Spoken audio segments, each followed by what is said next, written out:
in to the hottest station on the planet. Resistance is futile. The revolution has begun.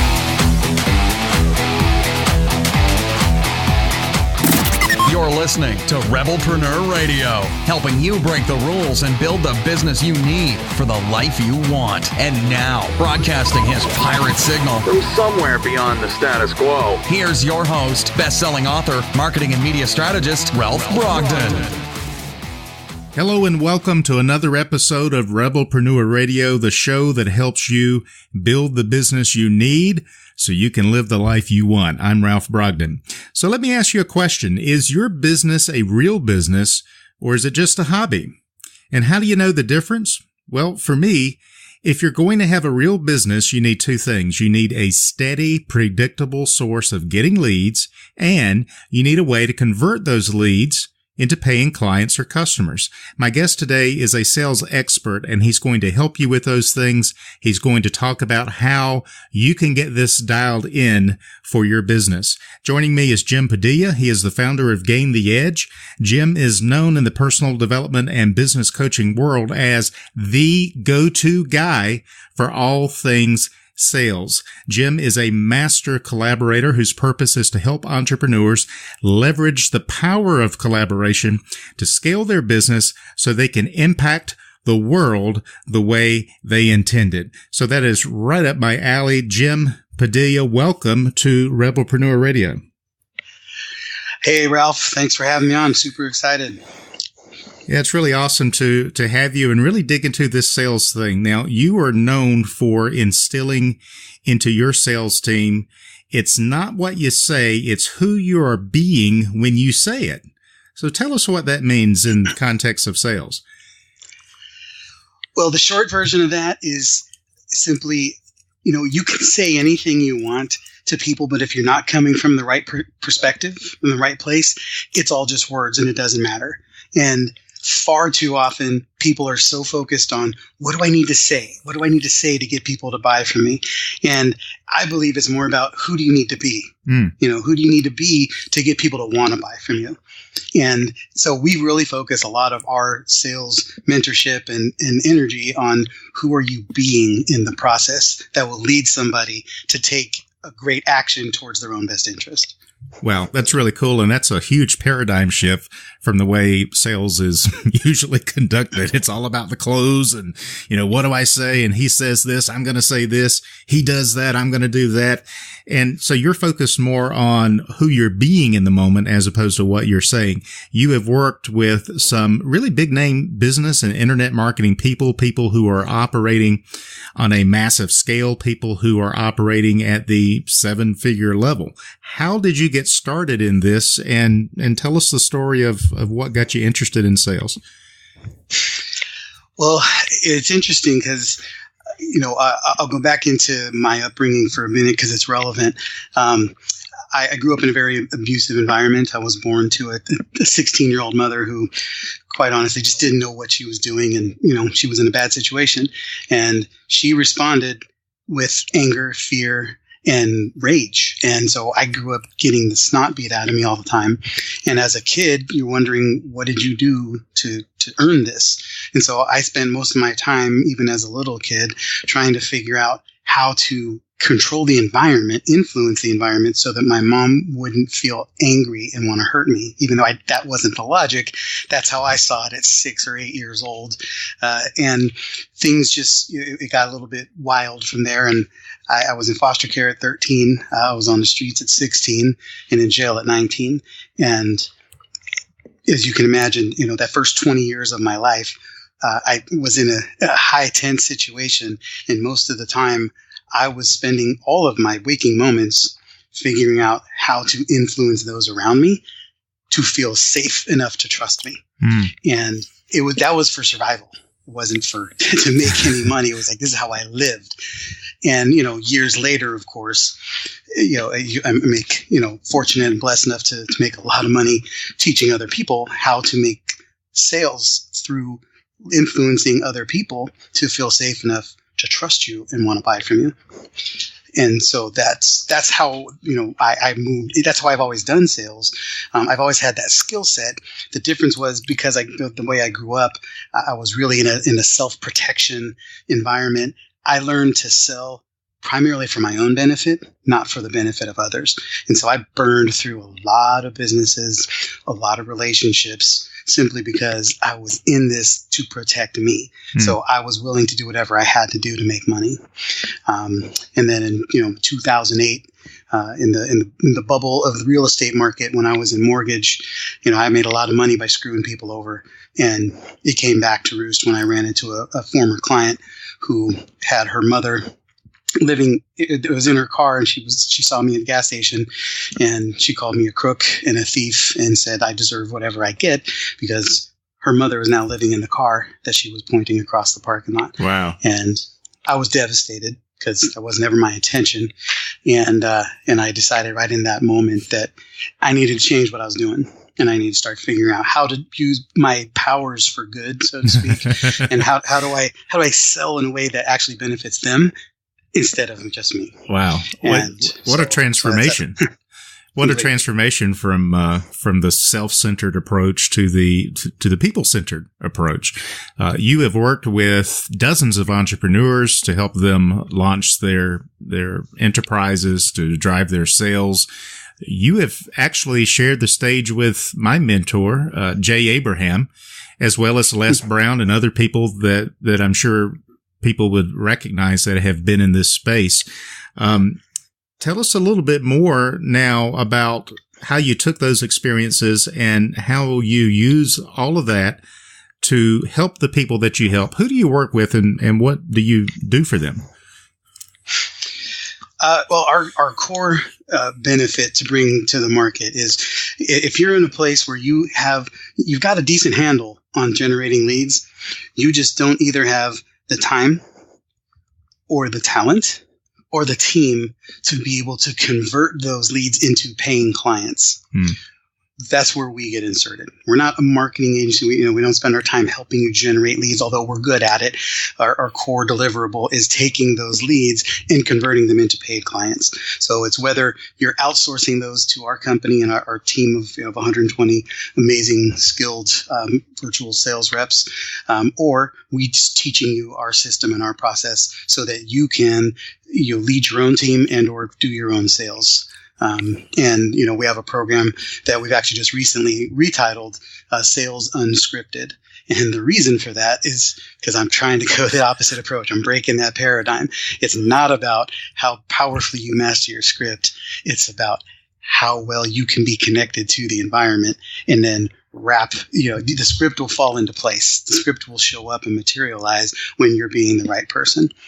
And, so that's a lot of what we do, and the way we started that is I was always teaching people how to implement our process, and people would either we would work on individuals or people would bring us in to train their teams, and we stumbled into an environment where people were doing online launches, and instead of us training their team, they just wanted to hire our team to do it. So they said, hey, we got a big launch coming up. We're going to sell a few $1 million in a short period of time. How about your team just handles it? Well, at the time, I didn't have a team. I said yes.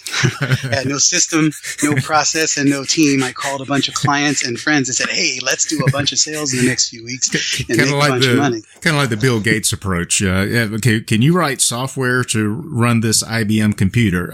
Sure, yeah, I can deliver that, and has no clue how he's going to do it. So that's how you got started.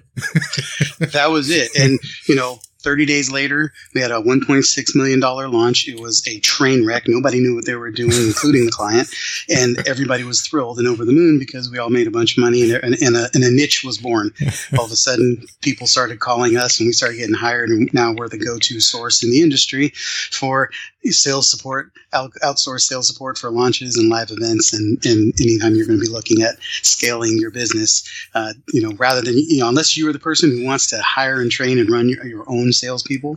And if you do, there's cautionary tales there. Yeah. But if you're not that person and you don't want to bite off that big old pill and swallow it because you're busy building your empire and you don't want to spend your full-time hours running a sales team, that's what we're here for.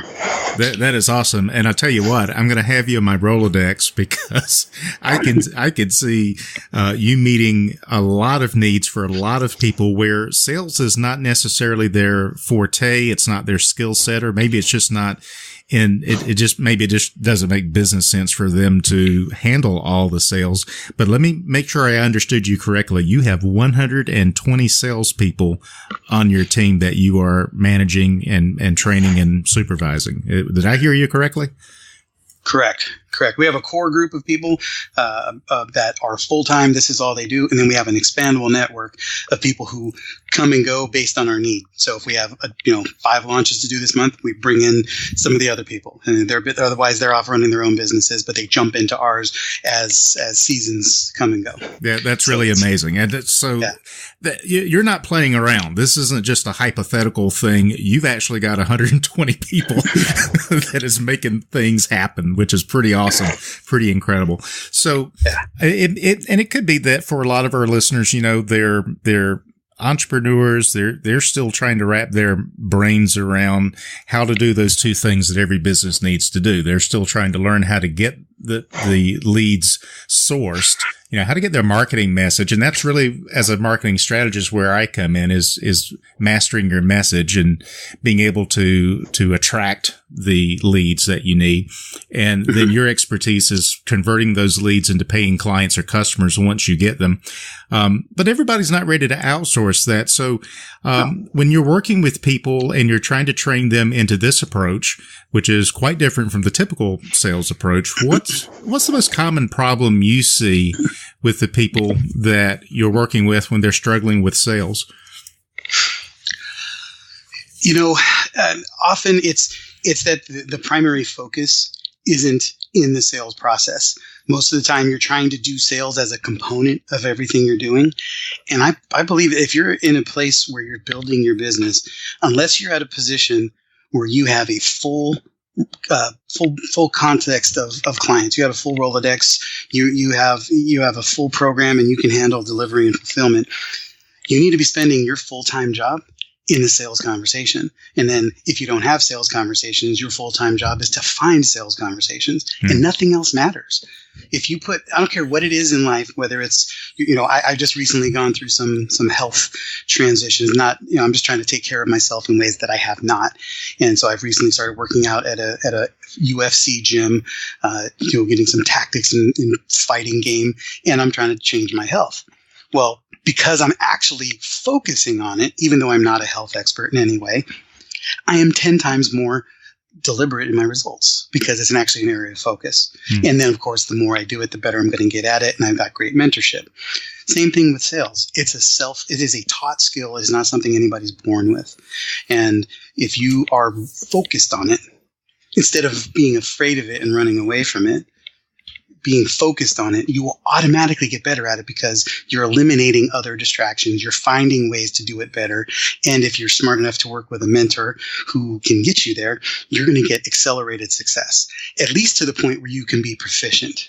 You may not be a superstar, but you'll be good enough to be able to dictate and control your own income. And that's the whole goal here, right? You don't want to have good months and bad months. You want to have good months and better months.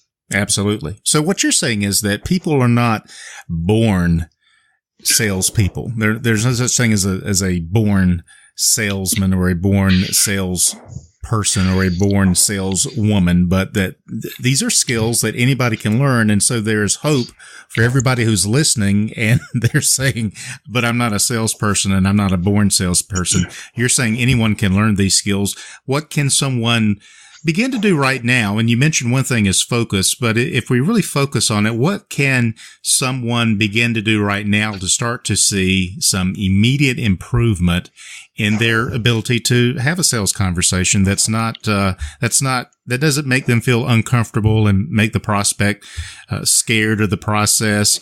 What's some things that they could do to improve in that area? Well, the first thing, it's probably something people hear all the time and get frustrated about, but it's making that shift that I did, becoming crystal clear that this isn't about you. It's about them. And if you show up with the full intention of serving the person on the other end of the line, you won't be worried about whether they buy from you or not. You're going to be focused on how can you help them solve their problem, even if you're not the one who can solve it. Right? You might get through a conversation with them and realize, hey, I've got a friend who does this. Or, maybe I need to call Ralph because you need marketing help. You don't need closing help or whatever, right? So if you're truly committed to their best outcome, that alone will shift your results without doing anything different. Okay, so that's the first part, getting really clear about that. And to the point where, like right now, you should put it on your calendar to take an hour sometime in the next week and just close the door and start writing out what are all the reasons your client would come to you. And one of those things we do is we call when statements, WATN, when you're at a place where you're afraid to pick up the phone, when you're at a place where you don't know, when you don't have any more leads, when you're at a place that you can't manage your weight any longer, when you're at a place where you're frustrated because you and your wife don't communicate well, whatever that is in the offer that you give, what is the when statement that your clients should be thinking about that they would actually need you? And if you figure that out, then you start answering the questions of how do I solve that problem and how do I articulate it? You're the expert, they're not, right? Most people are horrible at self-diagnosis in any area of life. Yeah. And then they're even worse at articulating the problem that they haven't figured out how to diagnose. You're the expert. You better know how to articulate the problem that they have, or they'll never figure out that you're the person they should buy from. I love that. And that really, I think if you take a marketing approach, which is what I do, I think it's all about the problem. If you can articulate the problem, and I keep going back to the same example of Pepto-Bismol. They really have a handle. I'm not going to repeat their commercial, but they've really got a handle on what the problem is. And that's what they lead with so that people can they're always asking me, how do I get attention? How do I get interest? The easiest way to get attention and interest is talk about a problem that people have and really dig down into that problem. And if you do that in your marketing, you attract people who resonate with that problem. And then what you're saying is in a sales process, you're basically continuing that conversation and forming the bond with people around a deep understanding of the problem before you ever present your solution. Is that right? Absolutely. Because you should never even present your solution until they've demonstrated a commitment to wanting to solve the problem. So otherwise you have nothing to sell. Yeah. So have a conversation around the problem, help them get crystal clear that they actually have a problem and that they're aware of the consequence of not solving it and that they actually want to solve it. Now you have consensus. Now you're selling to somebody who's already converted. And now you have a solution. Now you're just an ally helping them find a solution instead of an adversary trying to sell them something. Wow. And that's really such a paradigm shift from the typical sales approach. And that's why people go to car lots at night. Because it's not because they can see the car better. It's because they don't have to deal with the pushy salesperson. Yes. Unfortunately, yes. That's really the biggest thing. I would say everybody here, you mentioned earlier, or can we all sell? Everybody can sell because everybody already does it. I don't know a single person who doesn't sell something every single day. You just happen to sell the stuff you're passionate about and understand. So you just need to get really clear about, being passionate about solving the problem for people and talking about it in a way that they understand it. Because you can sell your kids on something great. You can sell, the IRS on why they should take less from you. You can sell your spouse on why they should take out the trash. Whatever it is, there's a conversation that's always happening. And everybody I know has sold something to somebody because they believe in it. Awesome. Now, you work with larger enterprises, bigger companies, internet gurus, for lack of a better word, to help them with their big launches. But how would working with someone like you to learn this process really improve their chances for success, as opposed to building their own team or trying to figure it out on their own? Really, it's looking for somebody who's a partner. You have to be. Most people, as you start to grow your business, you're the expert, and everybody around you is the expert. And it's rare that you're going to get somebody to be truly honest with you. Most people in your world want to make you happy. So they're not going to always show up in their fullest because they, ultimately you're the one that signs the check. So they want to stay in your good graces. What you need is somebody who can think at your speed, who is willing to challenge you, who is willing to push you, and is not there to be a yes man, but to bring another perspective. So when we work with people, we see ourselves as a strategic sales partner, not as a sales team. Because you're here to tap into my expertise, and I'm here to help you grow to the levels that you want to be.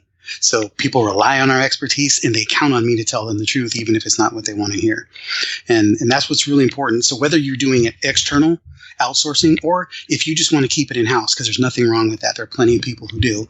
The way you need to look at that is, are you totally okay delegating but not abdicating? It's still your company. It's ultimately still your responsibility. But if you're okay in that environment and you're excited about partnering with somebody and trusting that, then you want to look at an outsourced relationship. But if you are somebody who wants to be involved in every step of the process, have your hands on all of it, there's zero wrong with that. You're just not ideal for outsourcing. You need to think about bringing a quality team in-house, but you still need to have the same perspective. Don't hire somebody who's going to do everything you tell them. Hire somebody who's going to advise you on how it should be done so then you can make great decisions together. You should have talked to all of my previous bosses, because if you had told them that, I would have had a more successful career working for other people. But that seemed to be the thing that always got me in trouble is I didn't see eye to eye, and I shared a different perspective. And if I'm not the one in charge, then that usually means that I'm not the one that's going to be hanging around for very long. Yeah. So that's a good, I like that philosophy. I like that approach. And I think that's very valuable, and it definitely serves the need. And you're fulfilling the need. A very critical part of business is being able to close and get a return on investment with all the advertising and effort that we put into it. We want to get something back out of it.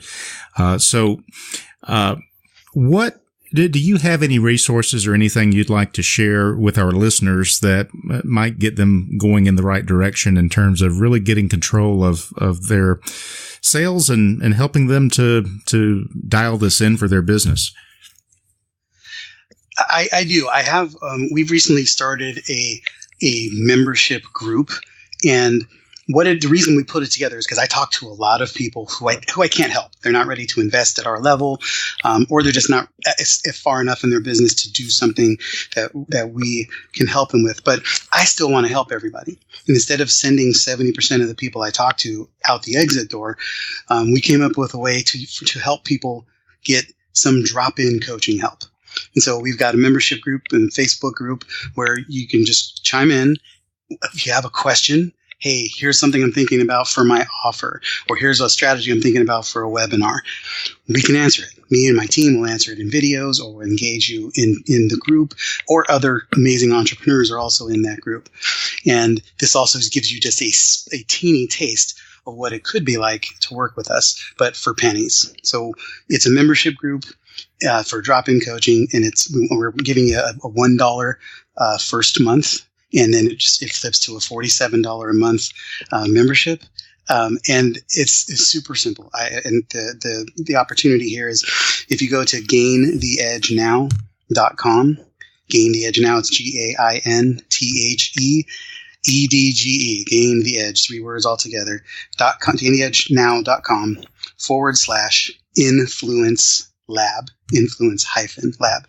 And you just check it out, and you just check out the environment, ask questions, see how we can support you. We just love to help people. And this is the best way we could figure out how to do it without you having to spend thousands of dollars to hire us and get mentoring. And if, check it out, you can cancel it at any time, but it's a good way to get a feel for what's up. And quite honestly, if $47 a month, if you can't get an ROI on that, I suck, or you suck, or both of us do. I don't know. Well, if you can't get a return on investment in $47, I'm pretty sure you're not the one that's sucking. So, I encourage everyone to go check that out.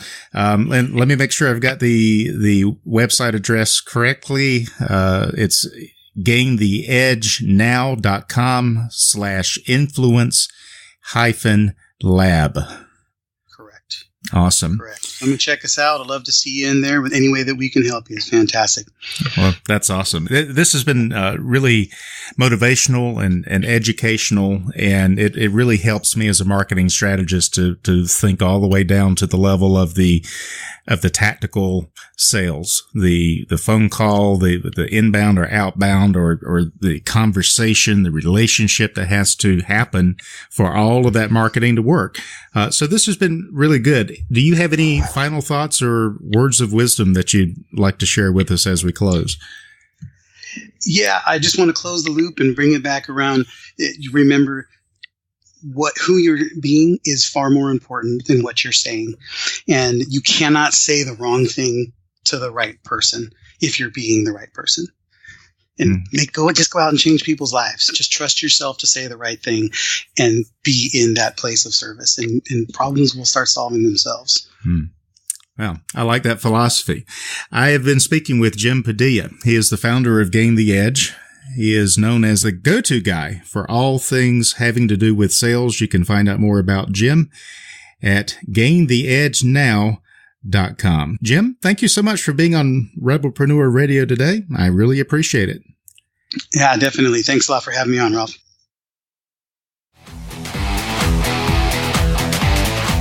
You've been listening to Rebelpreneur Radio with Ralph Brogden. Download the show notes and much more at ralphbrogden.com.